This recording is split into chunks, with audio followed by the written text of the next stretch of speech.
Mr. Etkin and Mr. Peterson's Dead End in Norvelt book discussion. Right? That last time I think I went in and out, so I'll do that again. Since we last met, huge news. Dead End in Norvelt is the 2012 recipient of the Newbery Medal. Where are they going to put the sticker? I'm thinking it's going right about here. Got to go down here. Right in that bottom spot. Bottom right. It is a huge honor, obviously, Newbery, the award for the best written piece of the year. Mm-hmm. Jack Gantos, I've liked his stuff for a long time. I got away from it, and I'm glad I'm back in. This is good at this point. I'm very pretty happy. cool that it's also historical fiction that won. Yeah, which is not always the case. No, Avi won for Crispin yes. And Across the Land. That's the last one I can remember. And Catherine Called Birdie and some of the other ones from a long time ago were on that list. So I wonder if the Newbery people like historical fiction. Maybe they like that there's something. That's a possibility. So we listed out some things that we were going to pay attention to as we read through the next 100 pages before we talked. And I had written down that we were going to pay attention to the parents' relationship. We were wondering what's going on with it. Is it a loveless relationship? Is there more going on there than we can see? How is the relationship between Jack and his dad? It's not what we expected. We expected him to be real tough, almost a jerk, but he doesn't seem that way so far. What else is Dead End in Norvelt? We've realized that it's more symbolic, this dead end thing, and it refers to a lot of different things. What else comes up? And finally, what is Mrs. Volker's motivation for writing the obituaries and the history highlights in the paper?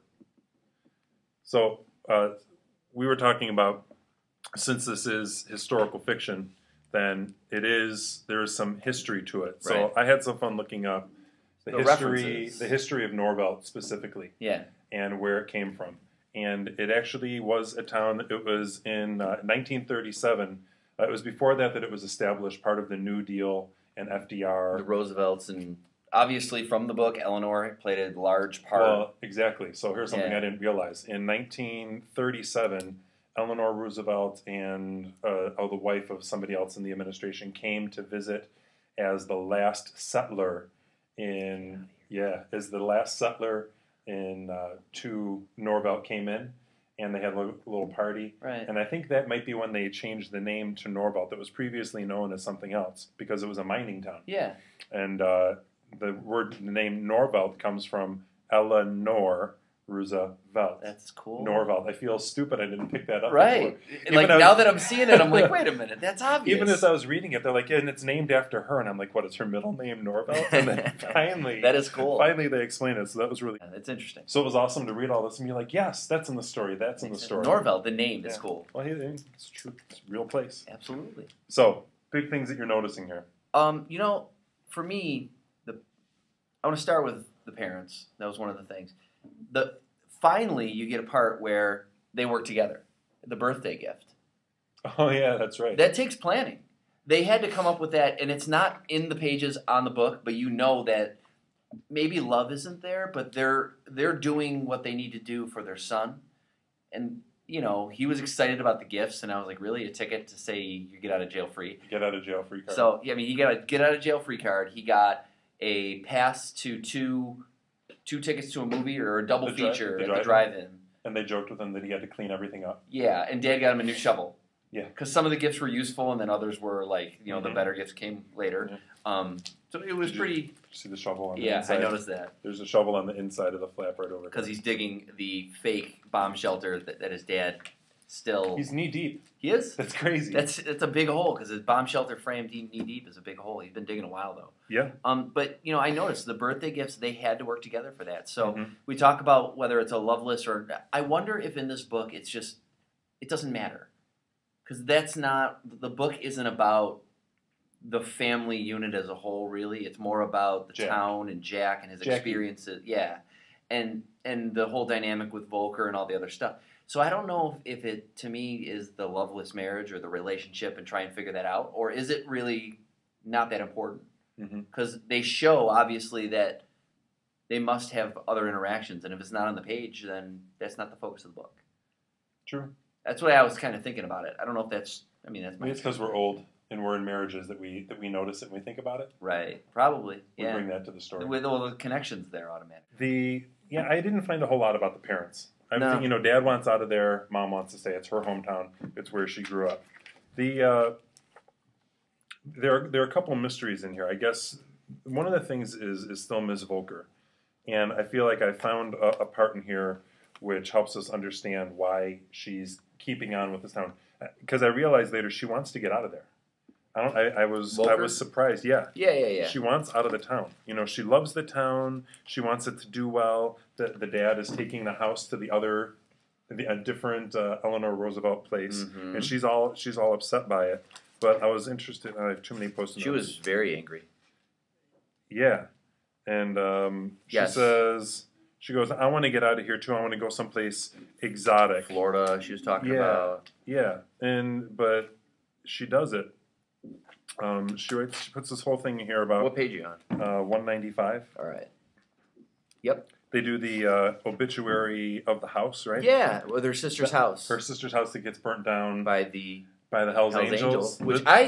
Speaking of history, I looked up the Hells Angels. I looked it up. Did you really? I did. I looked up the history of the Hells Angels. Way back in 1960. Yeah, when they started in California and San Francisco and interesting. Okay. So I don't have a ton of sharing yet, or not really. There's not a ton of information. Maybe by the end, we'll see if that comes in because they're a part of the story here. Yeah. So she says the government's idea of helping poor people was to give them some shelter to survive, but not to allow them to live a life of pride. But Godmother Roosevelt came to the rescue. She made sure people had real houses, and they had bedrooms and a living room and a useful kitchen and a bathroom with a bathtub, laundry room, and even a laundry room, which was a big deal at that part. Yeah. I mean, you're not going to the laundromat. The government called it luxury living, but Mrs. Roosevelt called it living with dignity. And so she feels like indebted. Like I told Grandma Roosevelt, Godmother Roosevelt, that I would stick it out, that I would take care of this town. And so she's a woman of her word, even though she's doing it a little bit grudgingly. Yeah. I mean, she's an old lady. She's got arthritis. She's walking around with these claws because she has arthritis. Can't write, can't do anything. But she's sticking it out. I wrote down and this was when we found out that Miss Volker sold her sister's house to a nice young man who had friends. Yes. We find out later that nice young man is a Harley-Davidson motorcycle group guy, and obviously not the nicest guy in the world. He's the one who died while dancing in the road. While dancing in the road. I hope we have time to talk about that. On his way to his new house that he bought from Miss Volker. And I wrote down, like, when you want something so bad that, like, Miss Volker wants to save Norvelt, and she's trying to keep people to come in, and she saw young people and said, hey, come on in, revitalize the town. Mm-hmm. Sometimes you do things unintentionally that further the end of what you're trying to save. You know what I mean by that? Yeah. Like, she was trying her hardest to keep this town, or is trying to keep this town in whole. And now all of a sudden houses are being taken away by Jack's dad. and she sells a house to a Hell's Angel, and then they burn it down when the motorcycle gang comes in. And, you know, it's almost as though she's hastening the end of this town, Norvelt, that she so desperately wants to keep and save. Mm-hmm. It's interesting. Are you saying it's a subliminal thing or a subconscious thing? Or it's just ironic? Maybe it's ironic, but she just unintentionally is doing something that almost furthers the end of this town, where if she wouldn't have sold it to this young man with all his friends and thought it through, and maybe, because obviously he had to look like he was, he played the part, he wasn't in a suit. Yeah, but why she sold it to him is a mystery. Right. I mean, obviously, I'm thinking all the other Hells Angels weren't around. No. But, and go ahead. I don't think the Hells Angels would have burned the place down until something happened, remember, at the funeral home. They came and took his body because they feel like he had been murdered. Right. You know, that didn't have to go that way. If he didn't get hit by the truck in the middle of the road, what would have happened? Would he have lived peacefully there? From my understanding, and they said this, he was going to turn that into a clubhouse. Okay. And then all of a sudden, now you've got Norvelt, this small little mining town, whatever, that was made for these people to have live with dignity. And you've got a biker gang that is one of the top 4 organized crime biker gangs on the FBI's wanted list that I looked up in Wikipedia when I was researching. So, you know, that's not a good end to this town either, when you've got crime going on there and everything else. So that's obviously part of the big mystery is, why does she sell it to him? What does the biker gang want with the house in Norvelt? Yeah, there's no place off the map town, and maybe that's why. Maybe it's because it is off the map and no one's going to bother them. Right. Maybe they need a place to hang out that's not a overt place. So that's something I noticed. I thought it was interesting. I'd like to, go back to the parents' relationship really quick. And I think there was a part in the book, and I actually marked it so I had the page amongst my millions of Post-its here. Too many Post-its. Yeah, I've got to edit down my thoughts here. I think I'm overdoing it. Page 185.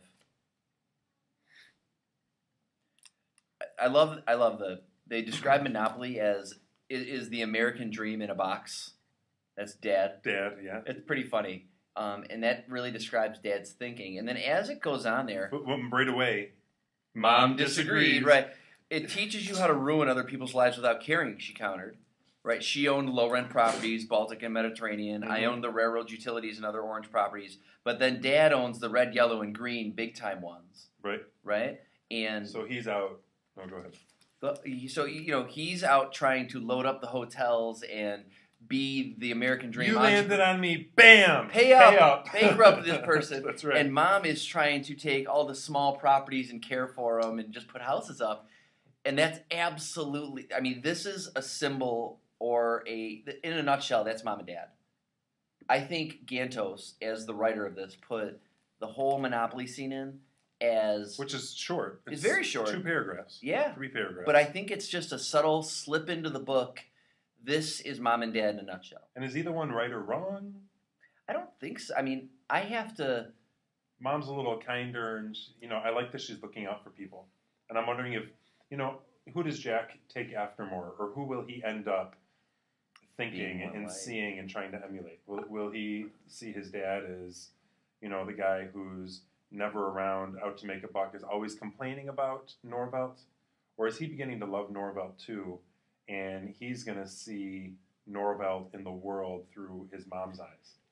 Yeah, well... even though he cut her corn down. Yeah, well, I think I could agree with, when you're saying that, he's starting to love Norvelt, I think this whole Miss Volker relationship is probably doing that to him. He loves going there and writing the obituaries and the history of the town and all this stuff, and he's getting kind of enveloped in it a little bit. More so than going to play baseball with Bunny? He could have gone to play baseball with Bunny, but he said, no, I've got to work with Miss Volker. Yeah, he's a history freak. He is, absolutely, and he's reading that series, and he's all about it. He loves reading the newspaper to find out, an 11, 12, or 12-year-old kid. Yeah, I'm wondering what you think about this. I'm thinking about all the obituaries that she's written about these people. Now, we know she doesn't really want to be there. She feels like she has to be. She's... doing it out of duty, yeah. Indebted to Eleanor Roosevelt and the town and everything. She says, I wish somebody, in 2:30, I wish someone would dig an escape route out of here for me too. I'd love to step into a hole and vanish with a handsome revolutionary and live a life of exotic adventure. Yeah, and that's when Jack pipes up with what about taking... Mr. Spiz. Yeah, Mr. Spiz. Yeah, he's great. Yeah. So that's what she really wants, but she's writing all these obituaries, and she doesn't blow through them, She takes her time with them. She develops them, and I feel like, I don't know why, it just struck me when I was reading that her obituaries are like love letters to Norvelt. Maybe she sees this town as something that was great, something that was important and meaningful, and she sees that it's on its way out. And yeah, this is where she grew up. This is where her sister grew up. She never married, and she wants it remembered for the great things that happened there. She wants it remembered that there were mules that were taken down and cared for, that this is the house where she lived, and her sister moved, and they built their house by bartering out. He would do people's electricity, and everybody would come help him. So I want to keep this. Houses, I want to keep these ideas alive. These are my parting love letters, and each person who passes, or house that passes, is an opportunity to remember and keep that love alive. I don't know. It was just something that hit me. Once you write it down, it is immortal. Right. The written word is not disappearing anytime soon. So, that's an interesting thought. Is this a, foreshadowing type of thing to, she passes away before the end of the book? And Jack carries it on? Is this, just thinking forward of... Why would that be an indication? Why are you writing all these love letters if there's not going to be some sort of a change and you're still going to maintain, and the town's going to survive on and just be there and always kind of be what it is? The history could be told without having to write these letters. You know what I mean? I'm wondering if she's getting this down because it's her farewell, if you're saying love letters. Well, it could be, but it's also it's all the old stuff that's gone. She's really focused on the last generation of people, the original Norvelters. Yeah. So I guess I saw it more as remembering them, the originals, because they're gone and out. And times have changed. Yeah. And then she's moving on when they are. Right. Hopefully. That's interesting. I'm going to have to look for that too. That's kind of cool. I'd like to, when we finish, I'm sure there's going to be a lot more to maybe add into that or talk about. Yeah. That's kind of cool. So. All right. So the last thing. Yeah. Go ahead. Big event. Right at the end. We find out that like Jack's dad is driving along in a trailer with a house on the back of it, and one of these Norvelt homes, right, the Eleanor Roosevelt style houses, is on the back, and he's taking it to West Virginia. Yep. West Virginia. There's another Norvelt type community in West Virginia that was on the wiki too. Gotcha. So they're taking one of these houses to West Virginia. So they're buying up, and we find out that it's Mr. Huffer, the funeral parlor owner. Bunny's father, his best friend, who is buying up all the old homes and selling them to this community in West Virginia. Right. So that, we talk about the town dying away. They're literally picking it up and moving it, and you're going to have vacant lots. Yeah. Nothing's going to kill a town quicker. I mean, what are they going to, there's going to be no town left. So holy, like a revelation. And then he says, I'll ask Bunny. And the minute I called her on the phone, the moment she heard my voice, she hung up. Right. So his first thought is, maybe he's planning to turn Norvelt into one big cemetery, being an undertaker, right? Right. That's perfect. But do you have thoughts of why he's doing it? I mean, yeah, you got. I wrote a note down. Land's worth more than houses. In some places like that, it's people are going to buy land that is vacant to do things with way before they're going to buy it. So maybe he's buying it up and selling it, and maybe he just knows there's not a future there as an undertaker. I mean, that population obviously seems to be dwindling. There's no growth. But it says he's keeping the land. I mean, even in a dead town, land isn't worth that much. Right. Land in the middle of nowhere is cheaper than in a place where there's going to be prosperity or there's going to be buildings. I mean, everything's dead. What does he want this land for? So one of my thoughts was, we know this used to be a mining town. Does he know that this is good mining land? Has he done some kind of research and he knows that the area underneath? At this time, they started the strip mining and really just all-out manufactured process of mining as opposed to dig a tunnel and go down and do it. But is this something that an undertaker would be up on? He seems as though he's a pretty astute businessman as opposed to a lot of the people there. Does he? Here, sign the death certificate. That's true. But okay, let's compare him to who else is around. Mr. Spiz. Yeah, Mr. Spiz. Riding a tricycle. The old man in the tricycle. He laughs every time. He's like a child riding his tricycle. You should get one of these. Yeah, right. Well, so I'm wondering, okay, maybe it's for mining the land. Is there a tie-in here to the Hell's Angel? All right, so I feel like this has to tie together. Like I watched the book trailer for this, and they say there's a mystery and all this stuff. Well, we haven't been presented with a mystery, not in a typical way. With less than 100 pages left, we now have a mystery that's really right in your face. But we realize it's been there all along, but it's not like a mystery book, so it's not like they're trying to uncover the mystery. Now they realize something's going on. So you have this Hell's Angel, and he died because he was dancing down the middle of the road. Did he strike a deal? He was walking on his way to his new house. That he didn't buy it from Mr. Huffer, but he bought it from, what's her name? Miss Volker. Miss Volker. From her. She sold her sister's house. He's not literally, we know he can't literally have been dancing down the middle of the road. A Hell's Angel is not dancing down the middle of the road getting hit by a truck. Something happened. Why is he dancing down the middle of the road? So now I'm thinking, okay, so you got Mr. Volker. He strikes, he's not Mr. Volker. Mr. Huffer. Mr. Huffer. He's an undertaker, right? And I'm thinking of cartoons where they have like ether and different kinds of gases and formaldehyde and all these other things. Was he in that bar or restaurant with him and drugged him or somehow? That's why because this is miles of him dancing. Yeah. This guy's dancing for miles down the road to go to that's not normal at any realm of anything. No. Except for a cartoon. Yeah. I didn't think of it that way, but he has the right stuff to be able to do it. Is this guy really, I don't want to say diabolical, but is he the planner, schemer, trying to... But why would he kill the Hell's Angel then? Crickets. If he makes the deal with him somehow, and the guy's all, like you said, he could have drugged him. Maybe he tries to get him to sell the house to him. Right. Huffer. Maybe Huffer wants the Hell's Angel to sell the house back after to he him. got it, right. So his scheme or plan can keep moving forward. They must be secret deals because the town would be worked up if they knew he was doing this. So They have to be, backdoor, behind the counter deals that everybody doesn't know about, or else the town. Yeah, no one's going to want it to disappear because that's basically what's happening. Well, I think that's that's the mystery. Number 1A thing to read on for. Yeah. Because I think a lot of the other stuff that we were talking about with the parents and everything is presenting itself in a pretty straightforward fashion as it unfolds.